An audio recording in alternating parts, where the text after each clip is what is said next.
I would never consider a woman like you as family. Get out of here, and don't ever come back. No matter how much I protested, my mother-in-law just kept yelling that. She wouldn't even consider reconciling. All I wanted was to get along with my mother-in-law and be a part of the family. Why can't she understand my feelings? If my mother-in-law continues with this attitude, I have my own plans. She'll regret not accepting me for the rest of her life.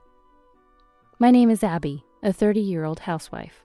I met my husband at our workplace, and we fell in love, leading to marriage. I was drawn to his hard-working nature. After marrying, I decided to become a housewife, as my husband wished, and my colleagues threw me a farewell party. Since we worked at the same company, we had many mutual friends who also attended our wedding. It was a marriage blessed by many. The happiness of everyone witnessing my big day. I resolved to build a happy home with my husband. My husband's dad passed away when he was young, leaving only his mother in his family. I have great respect for my mother-in-law, who raised her son all by herself. Now that I'm becoming part of the family, I decided to express my gratitude to her in my own way. But becoming a family turned out to be harder than I thought. We'd met before the wedding, but to formally greet her, my husband and I visited her house. When we rang the doorbell, she warmly welcomed us inside. We enjoyed snacks and chatted with her, sharing recent happenings and troubles. My mother-in-law listened sincerely to our problems, which was very helpful. She truly seemed like someone who had raised my husband. May I speak to you alone for a moment? I want to have a woman-to-woman talk. After these words from my mother-in-law, my husband said, I'll go out for some shopping, and left the house. This was my first time alone with my mother-in-law. Until now, I had managed to converse well with my husband's support, but being alone with her, I didn't know what to talk about and felt nervous. Seeing my nervousness and smiling, my mother-in-law began to speak. Look, Abby, you're trying hard to become part of our family, but it's all in vain. Her sudden words made my eyes widen. She continued to smile gently, but her thoughts were unreadable. Seeing my confusion, my mother-in-law burst into laughter and said while laughing loudly, Oh, you're so naive, Abby. Let me make it clear for you. I don't accept you as family. I allowed my son to marry you because he insisted. But the thought of being family with someone like you is repulsive. I'll pretend to be family in front of my son, since he seems to truly consider you as family. But that doesn't mean I will ever accept you as family. The mother-in-law I met before our marriage seemed like such a kind woman. I thought she must be incredible for raising her son alone. But this is the reality. I had been ready to make an effort to become a part of my mother-in-law's family. But if the crucial mother-in-law won't accept me, what can I do? I was stunned by the magnitude of the barrier that had arisen so suddenly. Yet at that time, I had no idea of the hell that awaited me. Even after being told such things by my mother-in-law, I didn't give up. Our relationship had only just begun. Maybe we just hadn't understood each other well enough yet. Thinking this, I tried to balance time with my husband on weekends and actively sought to spend time with my mother-in-law during the weekdays. As a housewife, visiting every day was honestly tough, but it seemed trivial if it meant becoming a real family with my mother-in-law.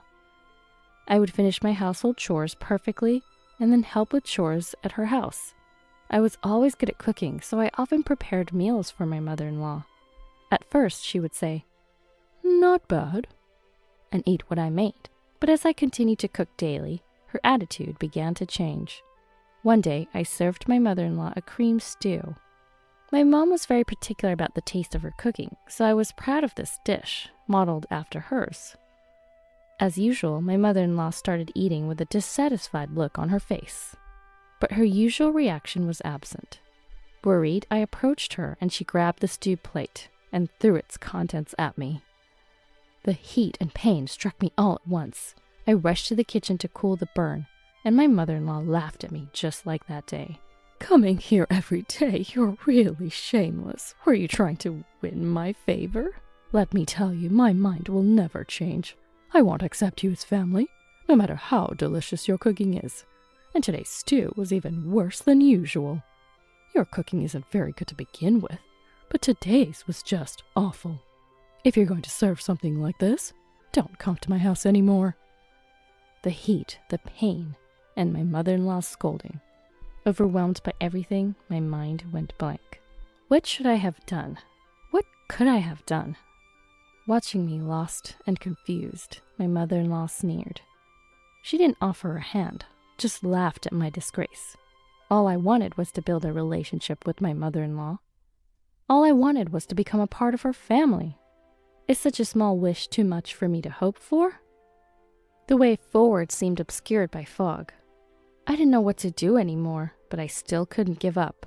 Even after what happened, I kept going back to the house over and over again.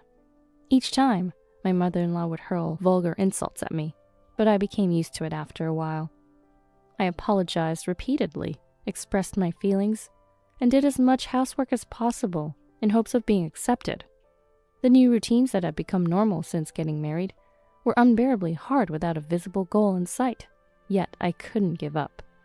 That day, too, my mother-in-law hurled nasty words at me. "There's no way I can accept a woman like you as family. Just get out, and don't ever come back." Saying this, she grabbed a trash bag and threw it over me with all her might. "You're the trash of society, the blemish of my life. My son and I would have been happy if we never met you." Her words pained me, making it hard to breathe. Then, the trash bag made it even harder to breathe. I couldn't bear my mother-in-law's words and actions anymore. I just wanted to be part of the family. Why can't we be a family? No matter how hard I try, it all seems futile.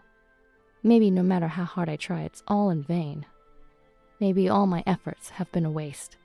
Maybe my mother-in-law and I will never understand each other. As I fled the house and looked up at the clear sky, I felt foolish. What was all my effort for? What was the point of all my hard work? Had I been making unnecessary efforts all along? Did I continue to suffer just to understand someone like her? I must be really stupid.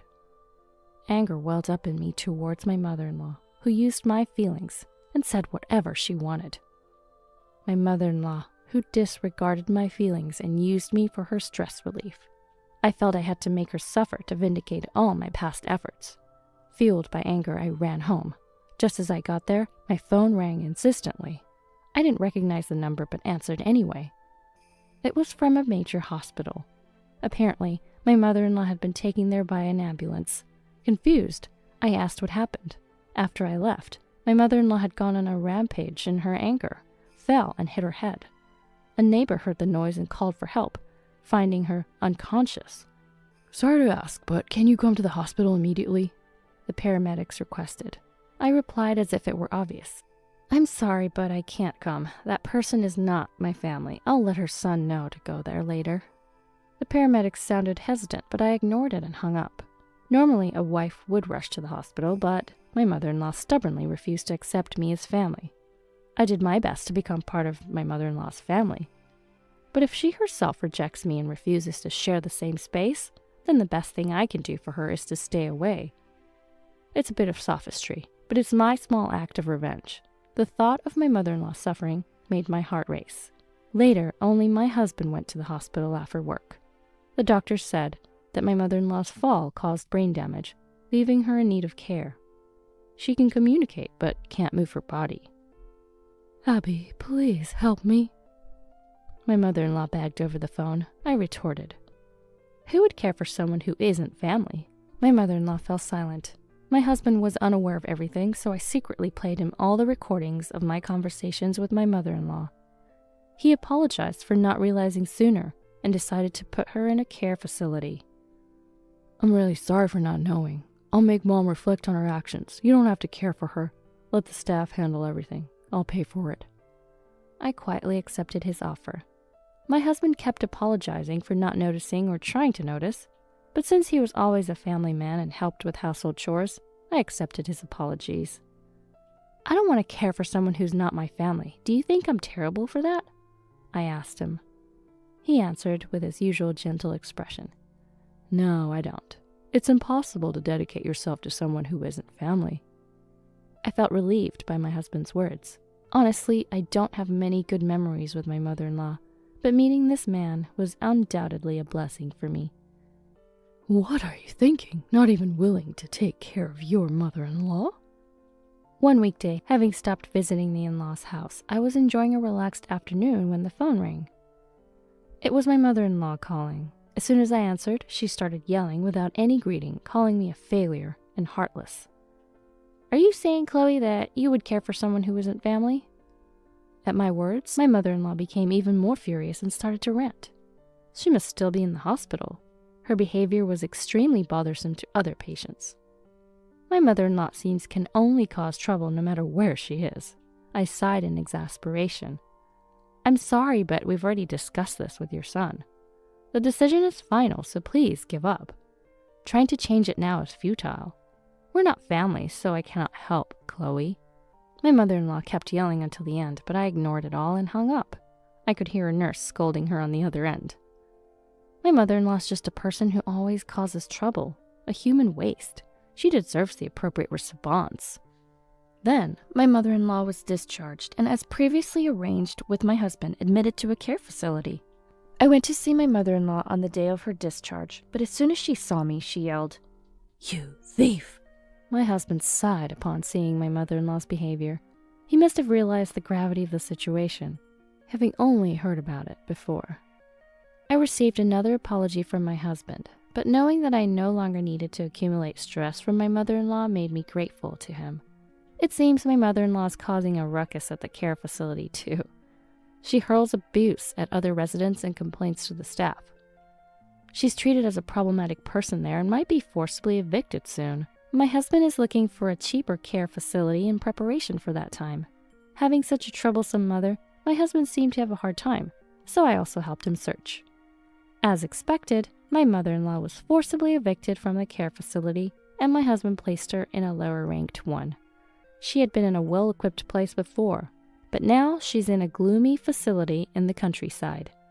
My mother-in-law complained until the end, but we're the ones paying.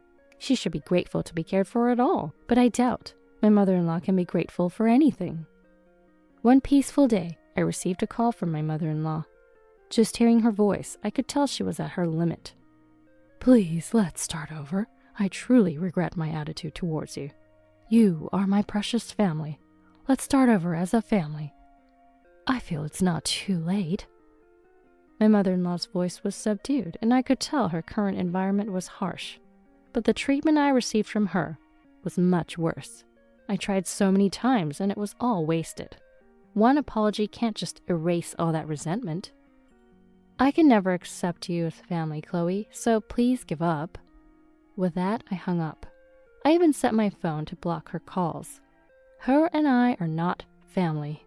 I don't need to be bothered by a stranger's issues in broad daylight. My husband didn't criticize my attitude, instead agreeing it was the right thing to do.